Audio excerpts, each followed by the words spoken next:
ప్రార్థన చేసుకుందాం. ప్రేంగళ మా పడవ తండ్రి, నమ్మకైన దేవానికి స్తోత్రాలు.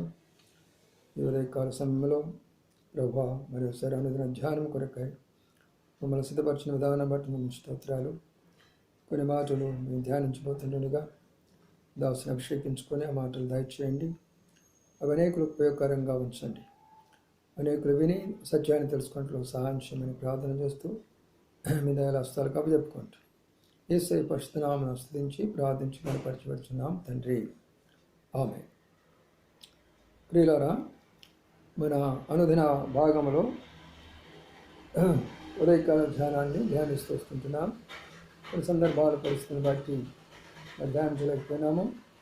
తిరిగి మనము ప్రభు కృపను బట్టి ధ్యానించబోతున్నాం.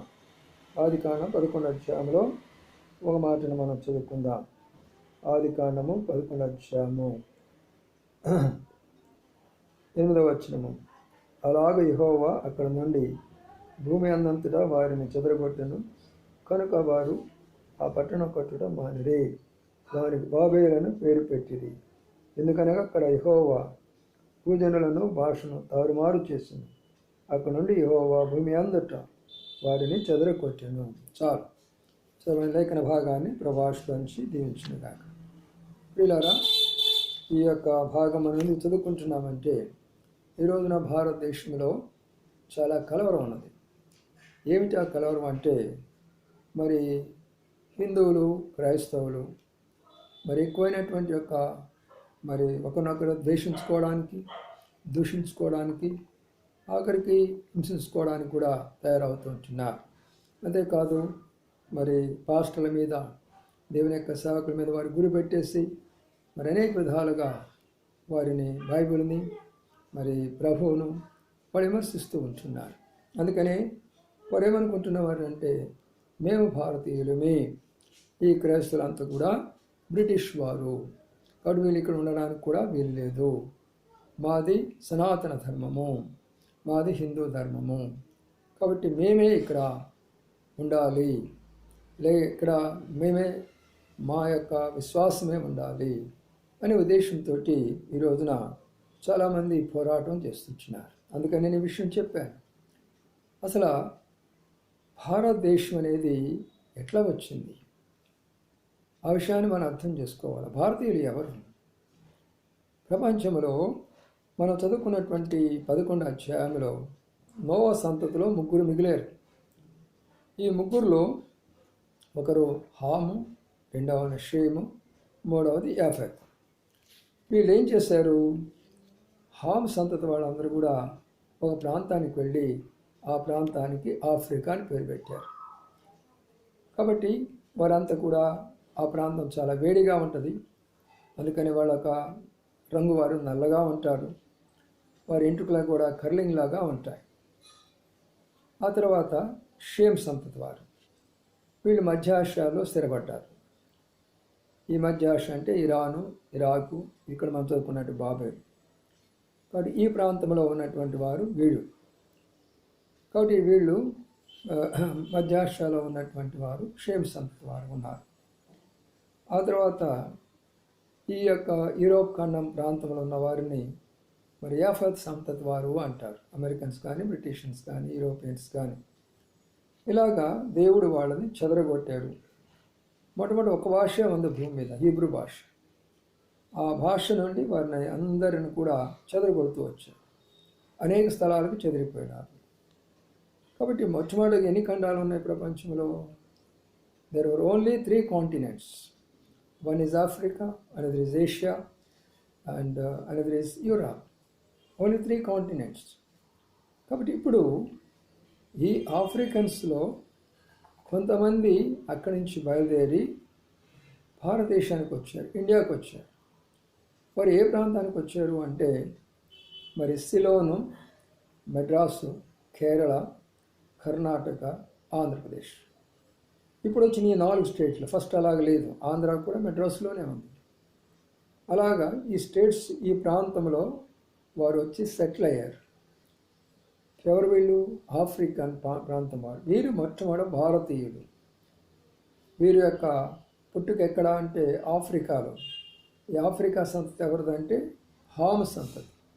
హామ్ నుండి ఆఫ్రికా నుండి మరి ఇటువైపు వచ్చారు వీళ్ళని ఇండియన్స్ లేక భారతీయులు అంటారు మొట్టమొదటి. వీళ్ళు వచ్చి ఇటువైపున సెటిల్ అయ్యారు. మరి కొంతకాలం తర్వాత షేమ్ సంతతి వారు కొంతమంది ఉన్నారు. వారు ఏం చేశారంటే ఆ యొక్క మధ్యాసియా నుండి ఫ్రమ్ ద మిడిల్ ఈస్ట్ వాళ్ళు ఏం చేశారంటే హిమాలయ ప్రాంతాలకు వచ్చారు, అనగా నార్త్ సైడ్లోకి వచ్చారు. ఇండియాకు నార్త్ సైడ్లోకి వచ్చారు. ఈ నార్త్ సైడ్లోకి వచ్చినటువంటి వాళ్ళు అక్కడ ఒక సింధు నది అనేది ఒకటి ఉన్నది. ఆ సింధు నది దగ్గర వాళ్ళ స్థావరాలను ఏర్పాటు చేసుకున్నారు. అందుకనే దీనిని సింధు నది లోయ లేక సింధు నాగరికత అనేది ఆ దినాల్లో మనం చూస్తాం. కాబట్టి ఇటువైపున షేమ్ సంతతి వారు, అటువైపున హామ్ సంతతి వారు వచ్చి ఈ భారతదేశంలో సెటిల్ అయిపోయినారు. కానీ మొదలు వచ్చిన వాళ్ళు ఎవరు? హామ్ సంతతి వారు. అందుకనే సౌత్ ఇండియా అంతా కూడా ఎక్కువగా నలుపు రంగులో ఉంటారు. ఆ తర్వాత ఎంట్రుకలు కూడా కర్లింగ్ హెయిర్స్ ఉంటాయి. ఆఫ్రికన్స్కి ఫుల్ కర్లింగ్ హెయిర్ ఉంటుంది.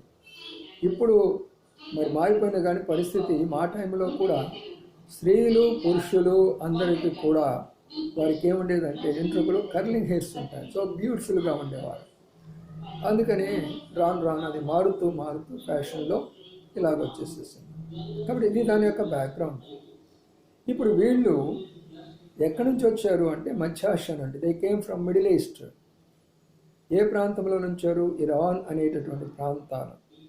ఇప్పుడు మనం చదువుకునేటువంటి భాగంలో బైబిలోన్ అనే దానికి పేరు పెట్టబడింది. ఈ రోజున బైబిలోన్ ఉంది ఇక్కడ. బైబిలోన్ ప్రాంతానికి వెళితే ఇరాక్ ప్రాంతంలో బైబిలోనే ఉంది ఇక్కడ. అక్కడి నుంచే మరి ప్రపంచంలో ఉన్నటువంటి వారందరూ కూడా చెదిరిపోయినారు. అప్పుడు ఒకే భాష ఉన్నది. ఆ భాషలు ఇప్పుడు ఎన్నో భాషలు అయిపోయినాయి, వందల వేలు భాషలు అయిపోయినాయి. అందుకని మనం తెలుగు మాట్లాడతాం, కొంతమంది హిందీ మాట్లాడతారు, కొంతమంది మరి ఇంగ్లీష్ మాట్లాడతారు, కొంతమంది ఒరియా మాట్లాడతారు, కొంతమంది బెంగాలీ మాట్లాడతారు, కొంతమంది మలయాళం మాట్లాడతారు. ఈ భాషలన్నీ ఎలాగొచ్చినాయి? దేవుడు వాళ్ళని చెదరగొట్టాడు. ఇంత స్పష్టముగా ఉంది. కాబట్టి దీని యొక్క అర్థాన్ని ఎందుకు చెప్తున్నాను అంటే, ఈ రోజుల్లో చాలామంది హిందువులు మిమ్మల్ని ప్రశ్నిస్తారు. మీరు బ్రిటిష్ వాళ్ళు, బ్రిటిష్ రీడ్ వాళ్ళు, మీరు ఇండియన్స్ కాదు, అదంతా వారది అని అంటారు. అది అసలు వాస్తవం కానే కాదు. దాని యొక్క చరిత్ర ఇది. సరే, ఇప్పుడు వీళ్ళు వచ్చి ఈ సిలోన్ ప్రాంతంలో లేక మెడ్రాస్ ప్రాంతంలో ఇక్కడ సెటిల్ అయిపోయి మరి వారు ఇష్టం వచ్చినటువంటి రూపురేఖల్లో, వారు ఇష్టం వచ్చినటువంటి పేర్లతోటి వారు కొంతమంది దేవుళ్ళను దేవతలుగా తయారు చేసుకొని పూజ చేసుకోవడం మొదలుపెట్టినారు. అందుకని వీళ్ళు మొట్టమొదటిగా శైవ సిద్ధాంతం అంతా కూడా ఈ యొక్క సౌత్ ఇండియాకి సంబంధించినటువంటి శివుని యొక్క సిద్ధాంతం అంతా కూడా దీనికి సంబంధించినటువంటిది. అందుకనే శివుడు ఎక్కడ చూస్తారంటే అరణ్య ప్రాంతంలో చూస్తారు. ఎలాగా చూస్తారంటే మామూలు జంతు చర్మాలు కట్టుకున్నట్లుగా చూస్తారు. అంటే ఆఫ్రికా ప్రాంతం నుంచి వచ్చినటువంటి వారు కదా, కాబట్టి వారి యొక్క సంస్కృతి ఎలాగనే ఉంటుంది. అందుకని వారు శైలుగా పెట్టుకున్నారు. సరే, ఆ దినాల్లో వారికి ఎడ్యుకేషన్ లేదు. మనం ఇప్పుడున్నటువంటి యొక్క స్కూల్స్, కాలేజెస్ అన్ని వేల సంవత్సరాల కిందట ఎలాగ ఉంటాయి? లేవు. ఇలాంటి బిల్డింగ్స్, ఇలాంటి యొక్క టెక్నాలజీ ఆ దినాల్లో లేదు. అందుకనే వారు ట్రైబల్గా, అరణ్య పీపుల్గా ఉండేటటువంటి వారు ఆ ప్రాంతంలో. కాబట్టి ఈ యొక్క సిలోన్ ప్రాంతంలో ఉన్నటువంటి ట్రైబల్ పీపుల్ను వారు ఎలాగా అనుకున్నారంటే, వీళ్ళు మంకీస్గా కొంతమంది అనుకుంటున్నారు. అంటే వారు కోతుల రూపాల్లో ఉన్నారు అనుకుంటున్నారు. అది తప్పు. వారు కోతుల రూపాల్లో లేరు. ఆఫ్రికా నుంచి వచ్చినంత మాత్రాన కోతుల రూపాల్లో ఉండరు, నలుపులో ఉంటారు అంతే. అందుకనే ప్రియులారా, అనేకులు వాళ్ళని కోతుల రూపంలో చూపించి సౌత్ ఇండియా వాళ్ళని ఎక్కువ మందిని ఈ సుగ్రీవుడు కానీ లేక మరి దానికి సంబంధించినటువంటి స్టోరీలు చాలా ఉంటాయి, మీకు తెలుసు. మరి అలాంటి యొక్క వారందరం కూడా వారు కోతులుగా చూపించి మరి వారిని ఒక విధానంలో మరి కొన్ని పుస్తకాలు రాయడం అనేది జరగడం వచ్చింది. సరే, ఇప్పుడు మనం విషయానికి వస్తే మరి నార్త్ ఇండియన్స్లో వీళ్ళు వచ్చిన వాళ్ళు మధ్యాసియా నుంచి వచ్చారు, ఇరానీయులు, ఇరాన్ నుంచి వచ్చారు కాబట్టి ఇరానీయులు అన్నారు first, because they came from Iran. కాబట్టి ఇరానీయులు కొంతకాలం అయిన తర్వాత వారిని ఆసియా నుండి వచ్చారు కాబట్టి అస్సీయులు అని అన్నారు. They are called Assyrians. ఆ తర్వాత కొంతకాలం అయిన తర్వాత వారిని ఆరియన్స్ అన్నారు. ఇరానియన్స్ బదులు ఆరియన్స్ అన్నారు. ఇది వారి యొక్క చరిత్ర. వారు అక్కడికి వచ్చేసి ఈ సింధు నది ప్రాంతంలో సెటిల్ అయిపోయినారు. అర్థం చేసుకోనండి. ఎవరైతే మిమ్మల్ని ప్రశ్నిస్తున్నారో భారతీయులు ఎవరు, బ్రిటిష్ వాళ్ళు ఎవరు, దీని యొక్క పుట్టుపూర్వోత్తరాలు ఏంటి, మాది సనాతన ధర్మము, మేము హిందూ వారమి, మీరు ఎక్కడో వచ్చారు బయట వారు అనుకునే వారికి మీరు ఇవ్వాల్సినటువంటి జవాబుల కొరకై కష్టపడి దీని యొక్క మరి ఎన్నో రీసెర్చ్లు చేసి ఎన్నో గ్రంథాలు చదివి బైబిల్ మీద ఆధారంగా హిందూ బుక్స్ ఆధారంగా మరి ఒక కాలేజ్ లెక్చరర్గా అనేకమైనటువంటి బుక్స్ని స్టడీ చేసి మీకు చెప్తున్నాను ఈ విషయాలు బాగా అర్థం చేసుకుని వారికి చెప్పండి. కాబట్టి ఇక్కడ ఉన్నటువంటి విషయము వారు అక్కడికి వచ్చినప్పుడు జరిగినటువంటి విషయం ఏంటంటే వారు కూడా అన్ఎడ్యుకేటెడ్. ఎందుకంటే ఈ రోజున్న ఎడ్యుకేషన్ అప్పుడు లేవు. ఆ రోజుల్లో మహా అంటే ఏదో గురువు ఆశ్రములు ఉండేవాడు. బైబిల్ గ్రంథంలో మనకు తెలుసు ఏలియా ఉన్నాడంటే ఏలియా దగ్గర ఎవరు ఉంటారు, ఎలీషా, వాళ్ళ ఒక ఋషులు వాళ్ళు ఆ దినాలను. అలాగనే ఎలీషా దగ్గర గేహజీ ఉండేవాడు, అలాగే సమూయేలు, అలాగే కొంతమంది ప్రవక్తలు, వాళ్ళ ఒక ఋషులు లాంటి వాళ్ళు. వారు ఈ ప్రాంతంలో వాళ్ళలో నుంచి వచ్చినటువంటి వాళ్ళే వారి యొక్క విధానాలన్నీ కూడా భారతదేశంలో స్టార్ట్ చేస్తున్నారు. ఇప్పుడు మొదటి దినాల్లో వారు ఏం చేశారంటే సింధు నది ప్రాంతంలో ఉన్నప్పుడు వారు సూర్యుడిని చూసేవారు, ఆశ్చర్యపోయేవాడు. ఆ వెలుగు ప్రకాశానికి వాళ్ళు చాలా ఆశ్చర్యపోయేవాడు. ఆశ్చర్యపోయి అమ్మా ఇంత వెలుగులో ఉన్నాడు, ఈయనే నిజమైనటువంటి దేవుడు అని వాళ్ళు అనుకున్నారు అంతే. అప్పటి నుంచి వారు సూర్యునికి నమస్కారం పెట్టేవారు. అది దాని యొక్క చరిత్ర. అంతకుముందే బబులోన్ దేశంలోనే మరి ఆ యొక్క నిమ్రోద్ కాలం నుంచే ఈ సూర్య యొక్క పూజ స్టార్ట్ అయిపోయింది. అక్కడి నుంచే ఫస్ట్ ప్రపంచంలో మొట్టమొదటి విగ్రహారాధన దేశం ఏదైనా ఉన్నది అంటే అది బబులోని. అక్కడ వాళ్ళు టవర్ కట్టారు. టవర్ అంటేనే మనకు అర్థమైపోతుంది. కాబట్టి అలాంటి యొక్క దగ్గర నుంచి వాళ్ళు వచ్చారు కాబట్టి ఇక్కడ కూడా మన సూర్య నమస్కారాలు ప్రారంభించారు. ఆ తర్వాత వాళ్ళు త్రాగాల నీళ్లు ఇప్పుడులాగా మరి మున్సిపాలిటీ యొక్క కార్పొరేషన్ యొక్క మరి లైన్స్ వాటరు ఈ ఫెసిలిటీస్ ఉండవు కదా. ఫస్ట్ నదులకు వెళ్ళేవాళ్ళు నీళ్ళు తాగేవాళ్ళు, ఆ తర్వాత కాలువలకు వెళ్ళేవాళ్ళు తెచ్చుకునేవాళ్ళు, ఆ తర్వాత బావులని తవ్వుకున్నారు, బావుల్లోని తెచ్చుకున్నారు. నేను కూడా బావులు అంటే నాకు తెలుసు, కాలువలు అంటే నాకు తెలుసు, నదులంటే కూడా నాకు తెలుసు. వీటిలో అనుభవం పొందినటువంటి వాడిని. ఇప్పుడున్నటువంటి జనరేషన్కి వారికి తెలియదు కదా. యవనస్తులు వారికి కనబడేది ఏంటంటే ఇప్పుడున్నదే అనుకుంటున్నారు. ఇంతకుముందు అసలు ఎలాగున్నదో తెలియదు. అసలు ఋషులు ఎందుకు వాళ్ళు గడ్డాలు పెంచుకున్నారు, మీసాలు పెంచుకున్నారంటే అప్పుడు బ్లేడు లేదు, కత్తి లేదు, కత్తిర లేదు. మరి ఏం పెట్టుకోసుకుంటారు? ఈ గొడవ ఎందుకులని ముడేసుకునేవాళ్ళు, పెంచుకునేవాళ్ళు. మా తాత ముత్తాతలు కూడా పెంచుకున్నారు, అది అందులో ఇదేం లేదు. కాబట్టి వారు అక్కడి నుంచి తెచ్చుకునేటువంటి సాంప్రదాయం అది. కాబట్టి ఆ నీటిని తాగినప్పుడు వారికి దప్పికి తీరింది. అందుకని వారు ఏమన్నారంటే ఈ నీరే మాకు దేవుడు, వరుణ దేవుడు అని పేరు పెట్టుకున్నారు. చూసారా ప్రియులారా? ఆ తర్వాత మరి వారు వారికి ఆకలి అవుతూ ఉంటుంది. ఇప్పుడులాగా రైస్, వీటు, వెజిటబుల్స్ ఇవన్నీ లేవు కదా ఆ దినాల్లో. కొన్ని వేల సంవత్సరాల కిందట, మీకు అబౌట్ దాదాపు 3-4 వేల సంవత్సరాల కిందట ఇవన్నీ కూడా లేవుగా. అప్పుడు అలాంటి టైంలో వాళ్ళు ఏం చేశారంటే ఆ ప్రక్కన ఉన్న చెట్లు కొన్ని ఉండేవి, కొన్ని వృక్షాల దగ్గరికి వెళ్ళేసేసి ఆ పండ్లు తినేసేవాడు. ఆకలి తీరేది. కాబట్టి ఆకలి తీరింది కాబట్టి ఇప్పుడు మేమేం చేయాలంటే ఆ చెట్టే మాకు ఒక దేవుడు, దేవుడు అంటే మాకు ఒక శక్తినిచ్చేవాడు. అది వాళ్ళ యొక్క అభిప్రాయం.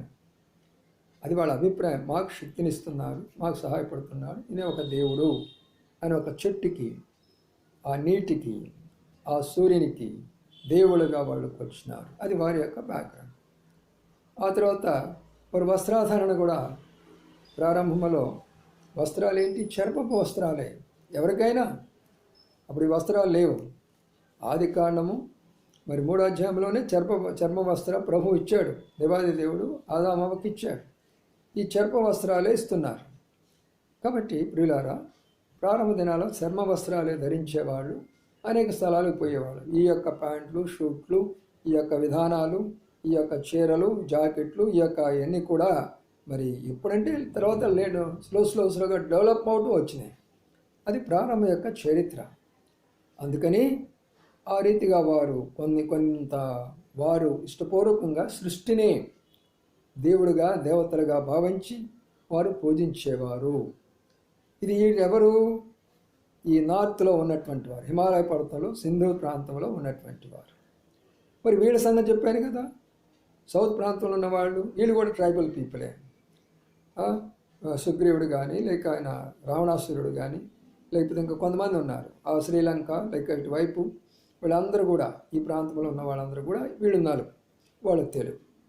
అందుకనే వాళ్ళు తెలుపు కాబట్టి నలుపును డామినేట్ చేసేదానికి ప్రయత్నం చేశారు. నలుపైన వీళ్ళు తెలివిగల వాళ్ళు సౌత్ ఇండియన్స్. అయితే వాళ్ళు స్లోగా అక్కడి నుంచి ప్రయాణం చేసి సౌత్ ఇండియాకు వచ్చి వీరిని తెలివితేటలుగా మార్చి వారి తెలివితేటలకు మార్చుకున్నట్టు కొరకాయి వారి రకరకాలైనటువంటి యొక్క చర్మపు యొక్క వాటి మీద కొన్ని విషయాలు రాస్తూ వీరిని మార్చేదాని కొరకై ప్రయత్నం చేస్తూ వచ్చాడు. వీటన్నిటిని కూడా వ్యతిరేకించాడు మరి వీళ్ళ నాయకుడు అయినటువంటి రావణ బ్రహ్మ, లేక రావణాసురుడు అంటారు. ఆయన వ్యతిరేకించాడు కాబట్టి వాళ్ళు వ్యతిరేకించారు. అక్కడి నుంచి రామాయణం అనేది వాళ్ళు చెప్పేటటువంటి యొక్క విధానం. అనగా నార్త్ ఇండియా వాళ్ళు వచ్చి సౌత్ ఇండియా వాళ్ళని డామినేట్ చేయడానికి ప్రయత్నం చేశారు ప్రారంభంలో. దానిని వ్యతిరేకించారు సౌత్ ఇండియాలో ఉన్న శ్రీలంకలో ఉన్నటువంటి నాయకులు, అక్కడ ఉన్నటువంటి ఆ ప్రాంతంలో ఉన్న వాళ్ళందరూ కూడా. అప్పటి నుంచి ఇప్పటి వరకు కూడా అది అలాగే కొనసాగుతూ ఉంటుంది. కాబట్టి ప్రియమైనటువంటి సహోదరి, ఇది భారతదేశం యొక్క బ్యాక్గ్రౌండ్. ఈ రోజున వీరు కూడా ఒకరు ఆఫ్రికా ప్రాంతం నుంచి వచ్చిన వారు, ఒకరు ఫర్ ఎగ్జాంపుల్ నేను ఇక్కడ వాక్యం చెప్తున్నాను అనుకోండి. ప్రాంతంలో మొట్టమొదటి అక్కడ నా ఊరు వేరు, నేను పుట్టినటువంటి యొక్క గ్రామం వేరు, నేను చదువుకున్న ప్రాంతం వేరు, నేను ఉద్యోగం చేసిన ప్రాంతం వేరు, మరి నేను ఇక్కడ వచ్చి సేవ చేసే ప్రాంతం వేరు. కాబట్టి ఏ స్థలముకైతే ఎవరైతే వెళ్ళారో ప్రారంభంలో వాళ్ళే ఇది మాది అనుకున్నారు. భూమి అనేది దేవుడు సృష్టించి అందరికి ఇచ్చాడు. అందరూ నివసించవచ్చు, అందరూ నివసించాలా, అందరూ ప్రేమ కలిగి ఉండాలా, అందరూ సహాయం చేసుకోవాలి. అందుకని నా ప్రియమైన సహోదరి, ఈ కాల సమయంలో ఉన్నటువంటి యొక్క కన్ఫ్యూషన్, ఎవరు ఇండియన్స్, భారతీయులు ఎవరు, హూ ఆర్ ద ఇండియన్స్. కాబట్టి ఎవరు మరి ఎలాగా వచ్చింది, సరే ఆఖరి ఒక మాట చెప్పేసేసి ముగిస్తారు. మరి భారతదేశము హిందూ దేశం ఎందుకు మారింది? భారతదేశము మా హిందూ దేశం అంటారు.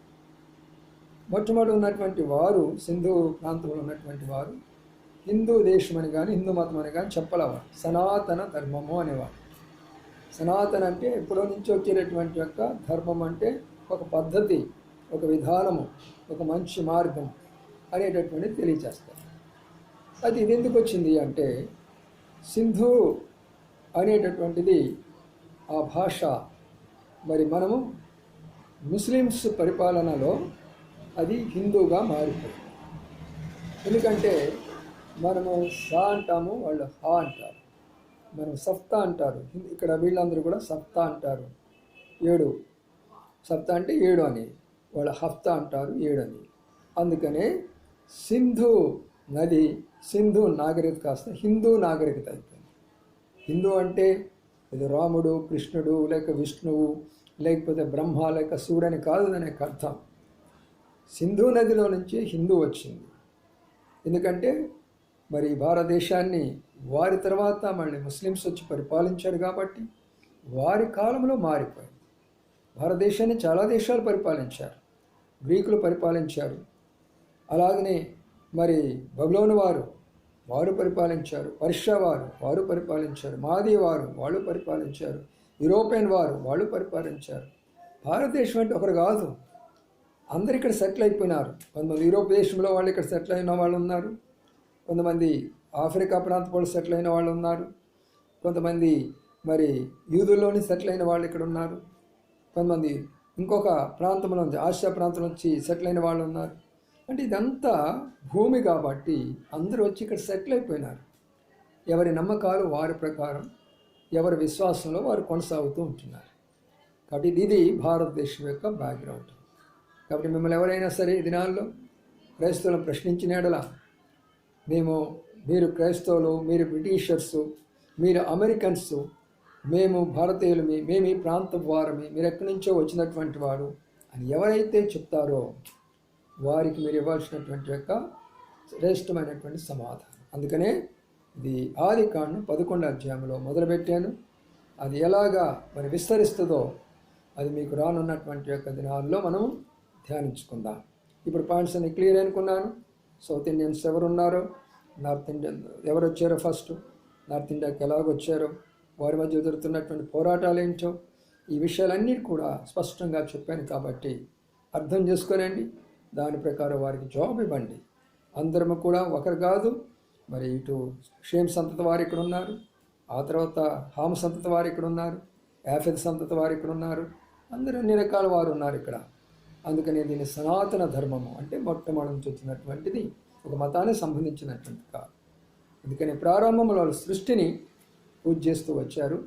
దేవి దేవతలకు ఎట్లా మారారో తర్వాత ధ్యానంలో చెప్తాను. అర్థమైందా? సరే, మీరు విన్న తర్వాత దీనిని మీ వారికి ఉంచుకోకుండా ఎవరైతే ఆసక్తి కలిగి వినాలనుకుంటున్నారో వాళ్ళకి దీనిని మీరు ఏం చేస్తారు, మరి పంపించండి, షేర్ చేయండి, వాళ్ళు కూడా తెలుసుకుంటారు. ఇప్పుడు ఎంతో గందరగోళం జరుగుతుంది, యవనస్తులు మరీ కొట్టుకుంటున్నారు సోషల్ మీడియాలో. మరి చాలా భయంకరమైనటువంటి రీతిగా పాస్టర్ల మీద, సంఘాల మీద, క్రిస్టియన్స్ మీద దాడులు చేస్తుంటున్నారు, చట్టాలు చేయబోతుంటున్నారు. మరి రకరకాలైనటువంటి పరిస్థితులు వస్తున్నాయి. కాబట్టి మీరు తెలుసుకోనండి, అందరూ చెప్పండి, ప్రార్థన చేయండి. ప్రభు మీకు సహాయం చేయను గాక. ఆమేన్.